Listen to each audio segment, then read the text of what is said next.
This will be obvious later, but my mom never told me any of these stories. Edie would have, but Mom didn't like bringing up the past. Though, when we adopted a stray kitten, she was the one who named it Molly. I spent a lot of time in Great-Grandma Edie's room. We got along, and it was a good place to hide from my mom. Edie gave a big interview about a mole man living under the Finch house. My mom was furious. I hadn't thought of myself as Edith Jr. for a long, long time. When Edie told people Sven was killed by a dragon, she could also have said he was building a dragon-shaped slide that collapsed. She could have, but she didn't.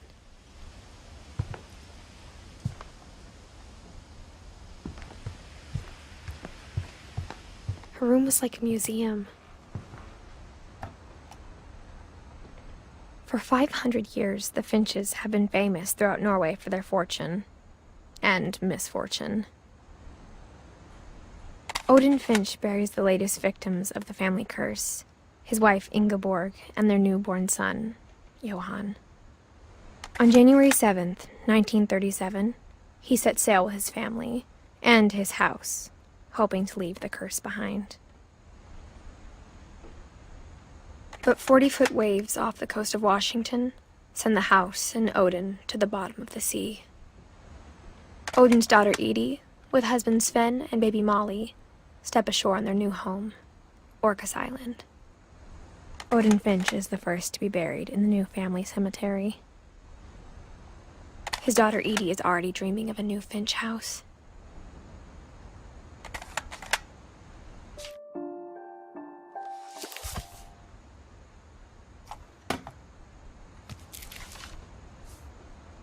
Whatever's wrong with this family, it goes back a long ways.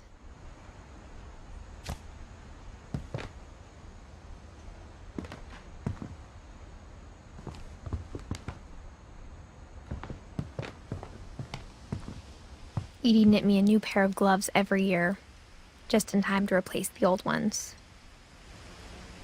Louis died a week before we left, but Edie had already started to memorialize him.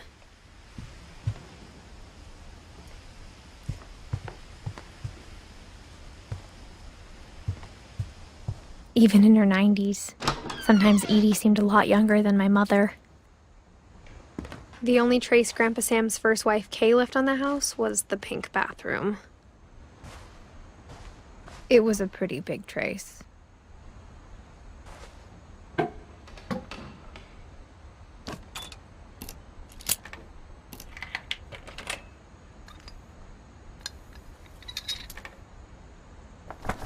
There's a secret in this bathroom.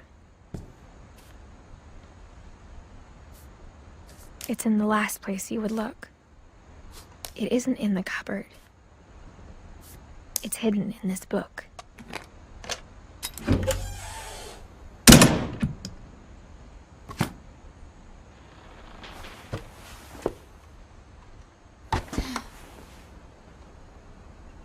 Sven gave Sam an old camera he'd refurbished. He never put it down.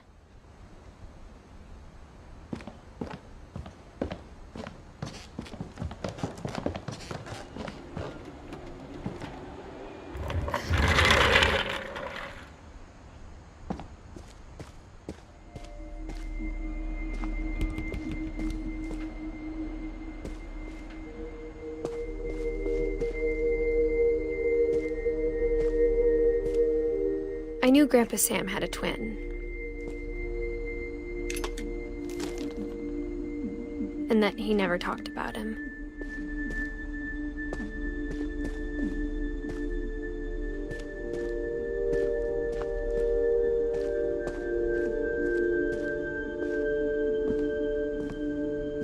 I guess my grandpa didn't like history any more than my mom did.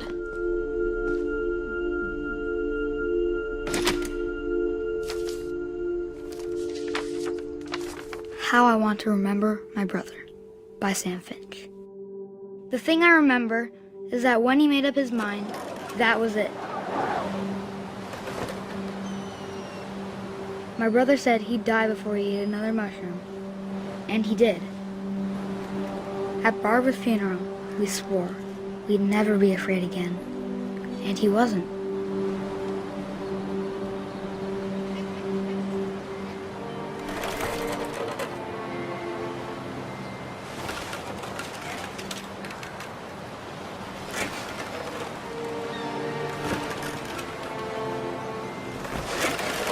I think Calvin always wanted to fly. Sam, Calvin, dinner's ready. Coming. But that day, he finally made up his mind to do it. I told him going around was impossible. Maybe if I hadn't said that,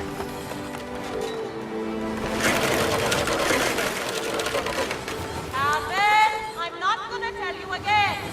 maybe if the wind hadn't picked up, then maybe he'd still be here. But I doubt it. I think he'd already made up his mind. That's what I want to remember about my brother.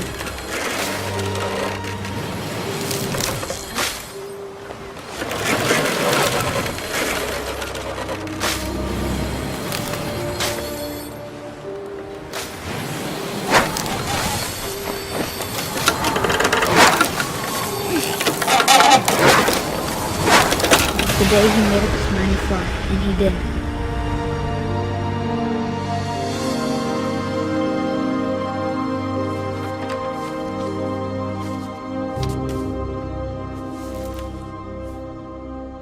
Calvin's story felt strangely familiar. When I was younger, I remember trying to do the exact same thing.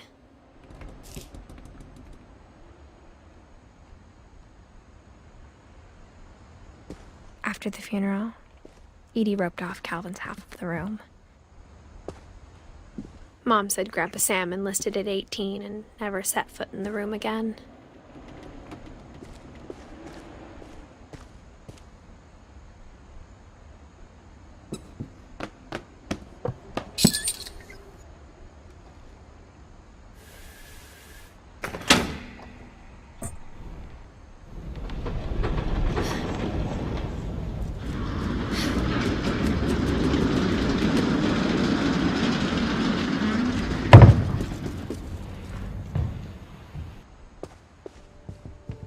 The passages were a pretty tight fit.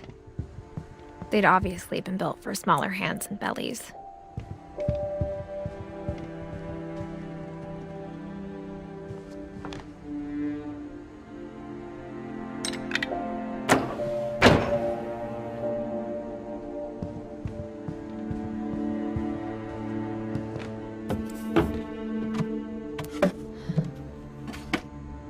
Growing up, I always thought of Barbara as a child star.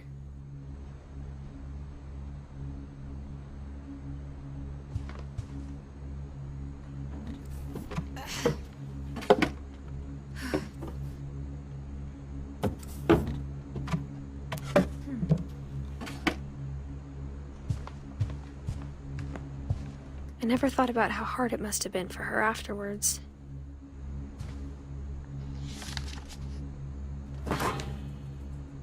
Of all the stories people wrote about Barbara's death, I'm surprised Edie saved this one.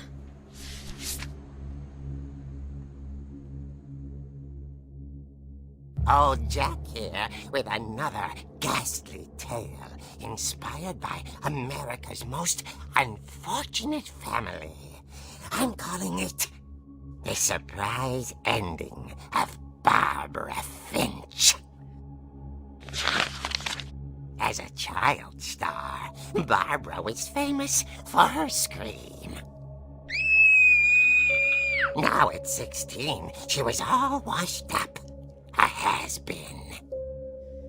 But in a lucky break, she'd been asked to perform her signature scream at a local convention for monster movie fans. It was just the boost her career needed. Unfortunately, her scream hadn't aged well. Getting better. I think you just need the right motivation. her biggest fan and current boyfriend, Rick, was about to demonstrate when... Now that was a great scream. It was Barbara's father, Sven. He'd slipped into a table saw and had to be rushed to the emergency room. So Barbara got stuck babysitting her youngest brother, Walter. Her convention comeback was cancelled. Okay, I'm hearing frustration, but I'm not hearing terror. What if I tried... A gang of hoodlums in Halloween masks have been terrorizing Orcas Island tonight. Police are urging residents to... That came from the basement. You're right! Also, I loved your delivery on that. Why is your basement door locked? Because my dad likes making puzzles and secret passages. There's a key hidden in the music box. The secret is to keep winding and winding until finally the key pops out. Thanks, babe. I'll be back in a sec. 20 minutes later, Rick hadn't returned. So Barbara went to look for him, right on cue. She reached for the music box.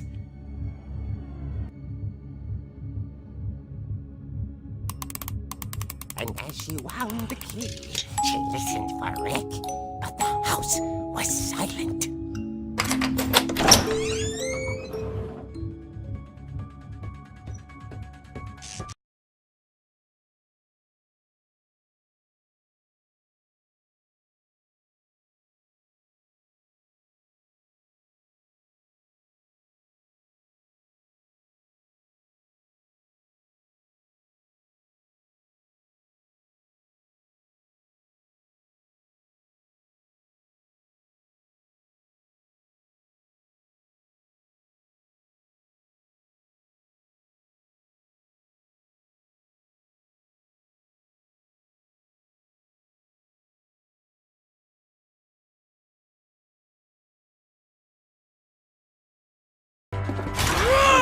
Oh dear!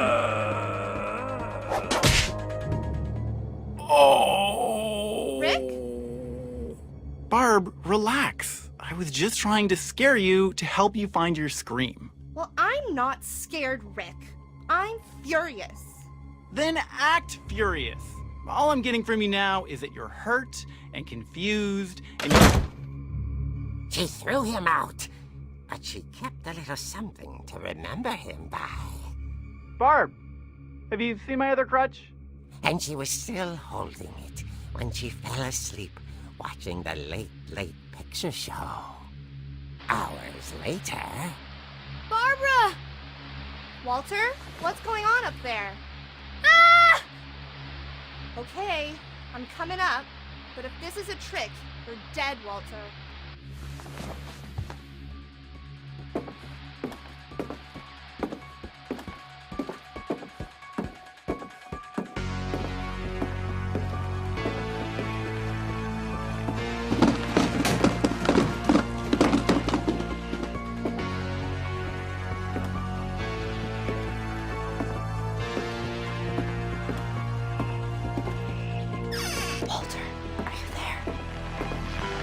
Walter had vanished, but his bedside radio was still on. Orcas Island police describe the man as 6 feet tall, with a steel hook for a hand. Residents are urged to lock all doors and windows and notify the police of any suspicious activity. Barbara turned, saw the hook man, and was speechless. He was quite smashing. And he was. He couldn't get enough of Barbara. Okay, Barbara, there's gotta be another way out of here.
the door, she heard whispering.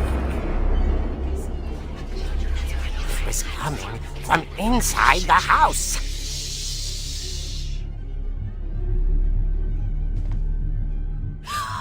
Oh dear. The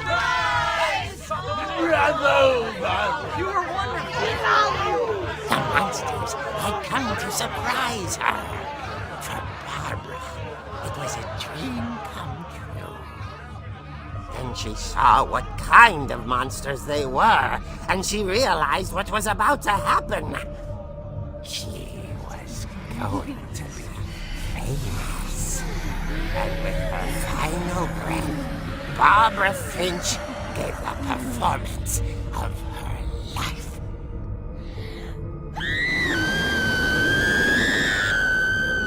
I wasn't there myself, but I hear Barbara was magnificent. Poor girl. She had a taste for stardom. But unfortunately, so did her fans.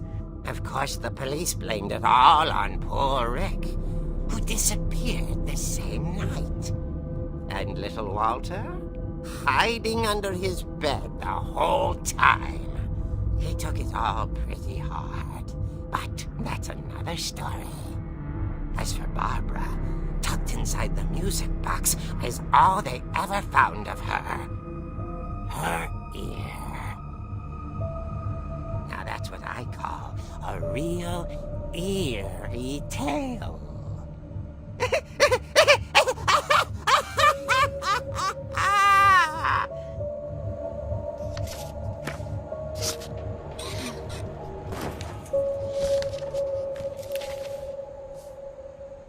Edie told me all Barbara wanted was to be remembered, as absurd as that comic was. Maybe what Edie saw was a happy ending.